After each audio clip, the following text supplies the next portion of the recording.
देखिए सवाल लिखा हुआ है सेक्शन वाला एक्सरसाइज 3.1 का।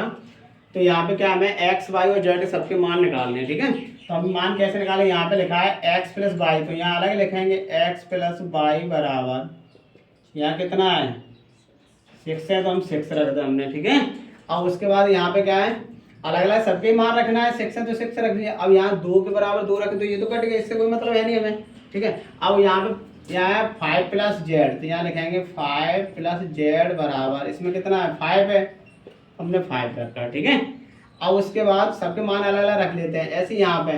तो ये लिखा है एक्स वाई बराबर कितना 8 है, तो हमने 8 रख लिए, ठीक है। अब मान निकालने सब, यानी एक्स वाई जेड, यानी सबके हमें अलग अलग मान निकालने हैं। तो यहाँ पे करें एक्स प्लस वाई बराबर जेड कितना 6, तो हमने 6 रखा। और यहाँ 5 से 5 कटे, क्योंकि उधर 5 करें तो ये कट गया बराबर। तो यहाँ या उधर जाएंगे तो 0 हो जाएगा, ठीक है। या ऐसे करके मानो जैसे यहाँ लिखा है 5 प्लस 5, ऐसे ही तो यहाँ पे तो जैसे इसे ऐसे कर सकते, जेड का मान निकालें तो 5 और यहाँ पे 5 उधर जाएंगे, है ना, तो -5 हो गए, तो 5 में 5 गया 0, यानी जेड का मान हमारा आ गया 0, ठीक है। अब उसके बाद हमें दूसरा यहाँ पे एक्स वाई, और ये लिखा है एक्स प्लस वाई, अलग अलग लिखे हैं। तो हम यहाँ पे अलग अलग मान तो नहीं निकालेंगे, देखो जैसे मान लिखे वैसे लिखे, एक्स वाई का मान 8 है। अब ये हमारा काय का मान है, ये हमारा मान जेड का आया, काय का आएगा जेड का। अब यहाँ एक्स प्लस वाई बराबर 6 दे रहा है, देखो दे रहा है, और यहाँ पे एक्स वाई बराबर 8 है, ठीक है। और ये हम अलग अलग मान निकालेंगे, लेकिन इसमें कोई शर्त तो है नहीं, इसमें देखो इसमें कोई शर्त है नहीं है, इसमें इसकी भी कोई शर्त नहीं है। तो हमारे अगर शर्त नहीं है तो कोई दिक्कत नहीं, तो दूसरा मान इसमें रखेंगे। जैसे देखो यहाँ पे x बराबर, जैसे यहाँ रखा, जैसे ये रखें। अब यहाँ में अगर हम अपनी तरफ से जैसे कोई संख्या हम अंक ढूंढे, क्या ढूंढे अंक, जैसे यहाँ पे 4 और 2, जैसे x का मान मानते हैं, जैसे हमने 2 मान लिया और y का मान 4 माना, ठीक है। तो 4 और 2 यानी 2 और 4 क्या है 6 होते हैं, जैसे ऐसे करके देखो। तो यहाँ ऐसे कर 2 + 4 बराबर 6, ऐसे मान सकते हैं संख्या। और दोनों का गुणा इसमें 8 दे रहा है, तो दोनों का गुणा भी हमारा 8 हो रहा है कि नहीं हो रहा है। तो यहाँ अपने और तो कोई है नहीं संख्या में कैलकुलेशन करने की, मान से ही तो सोचना है। तो यहाँ पे ऐसे करके हम यहाँ पे कर सकते हैं, यानी कहने का मतलब ये है यहाँ पे 2 × 4 बराबर 8 होता है। तो पहला मान जो 2 मान x बराबर कितना आ गया 2 और y बराबर 4, दोनों का 8 हो रहा है। तो ऐसे यहाँ अपनी तरफ से मान रखें, तो यहाँ हो जाएगा x बराबर 2 और y बराबर 4। ऐसे करके देखो यहाँ पे 2 रखेंगे, 4 कितने 6 हो रहे हैं, क्योंकि शर्तें तो सीधी है, दोनों को गुणा कर रहे हो तो कितने हो रहा है 8 हो रहे हैं। ऐसे करके हमारे ये मान आ गए। देखो हम इसका आंसर लिख सकते हैं, या तो ऐसे करके लिखो, अलग अलग मान लिख सकते हैं हम यहाँ पे। एक तो x बराबर 2, y बराबर 4 और z बराबर 0, या एक तो लिख दिया, या फिर लिख सकते हैं x बराबर 4, y बराबर 2 और z बराबर तो 0 ही रहे जो मान है। ऐसे करके दोनों आंसर, या तो ये ऐसे लिख दो या ऐसे लिख दो, दोनों आंसर हमारे सही है, ठीक है। देखो इनको समीकरण करें, यहाँ पे ऐसे समीकरण लिखा हुआ है a - b, तो यहाँ लिखेंगे a - b बराबर -5, ये वाला सॉरी -1, तो ये लिखिए समीकरण नंबर 1।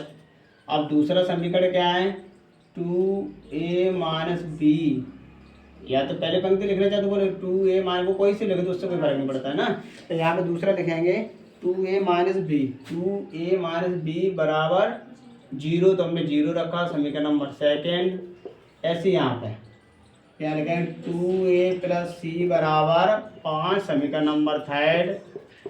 अब यहाँ लिखेंगे 3c + d बराबर 13, समीकरण नंबर 4। ऐसे करके हमारे 4 समीकरण बन गए, ठीक है। अब 4 समीकरण बन गए और ये हमारे, अब चारों समीकरण में अलग अलग देखो, a - b बराबर -1, 2a - b बराबर 0, 2a + c, इसके सामने ये वाला है तो ये वाला मान रखा, यानी एक दूसरे के सामने हमने रख दिया, ये हमारे समीकरण बन गए, ठीक है। अब समीकरण बनने के बाद क्या करेंगे, हम इन समीकरणों को सॉल्व करेंगे इनकी स्थिति देखकर, यानी स्थिति का मतलब होता है समीकरण हम देखेंगे तो इनकी स्थिति का मतलब हम कैसे इसे सॉल्व कर सकते हैं ना, तो हम यही तो करेंगे। अब इसमें समीकरण लिखा, समीकरण 2 से 1 को घटा, यानी ये समीकरण 2 है, इस 2 में से ये वाला घट रहा है ना। तो यहाँ लिखेंगे समीकरण 2 से समीकरण 1 को घटाने पर। तो समीकरण 2 में से एक घटाना है, तो समीकरण जो लिखना है, जो घटा रहा है वो पहले लिखेंगे a माइनस बी बराबर 0। ये समीकरण सेकंड हो गया। दूसरा इसमें से पहला घटाना है, यानी a माइनस बी बराबर -1, ये समीकरण 1, ये तो हमें घटाना है। तो यहाँ लिखेंगे हम घटाने पर। अब घटाने पर क्या है, घटाएंगे दोनों को इनमें से, तो यहाँ पे आए 2a, चिन्ह चेंज होते हैं घटाने पर। घटाने पर हमेशा चिन्ह चेंज होते हैं, माइनस वाला प्लस और प्लस वाला माइनस होता है, ठीक है। तो हमने लिया 2a में से ये गया, तो यहाँ हमारा a बचा। अब b से b ये माइनस प्लस है, कट गया, बराबर 1, यानी हमारे a का मान कितना आ गया, a बराबर 1 आ गया। a बराबर कितना आएगा, 1 आ गया। तो ये हमारा a का मान हो गया, ठीक है। अब उसके बाद a का मान आ गया। अब a का मान इसमें रख सकते हैं समीकरण 1 में, तो ये b का मान आ जाएगा, है ना। a का मान समीकरण 1 में रखें तो क्या है, 1 बराबर 1 समीकरण 1 में रखने पर, तो यहाँ लिखेंगे a का मान समीकरण फर्स्ट में रखने पर। आज समीकरण फर्स्ट ये था हमारा a माइनस बी बराबर -1। तो ये अब a बराबर 1 का, तो हमने यहाँ 1 रखा, माइनस बी बराबर -1।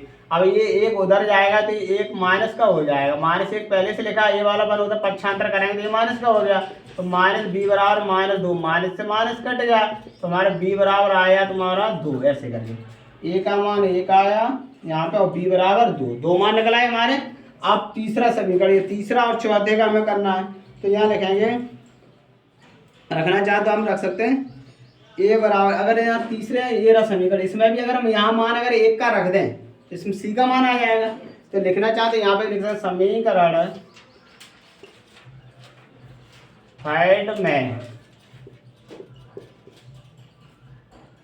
a बराबर 1 रखने पर, ठीक है। और समीकरण थर्ड हमारा कहाँ, ये रहा, क्या लिखेंगे 2a प्लस c बराबर 5, ये तो समीकरण थर्ड था हमारा। और इसमें a का मान रखना तब c का मान निकल आएगा, तो यहाँ पे a का मान रखा, तो a प्लस c बराबर 5, 2 का 2 प्लस c बराबर 5, तो यहाँ आ जाएगा तुम्हारा c बराबर 5 माइनस 2, है ना। तो c बराबर आ जाएगा तुम्हारा 3, है ना। तो ये c का मान आ गया।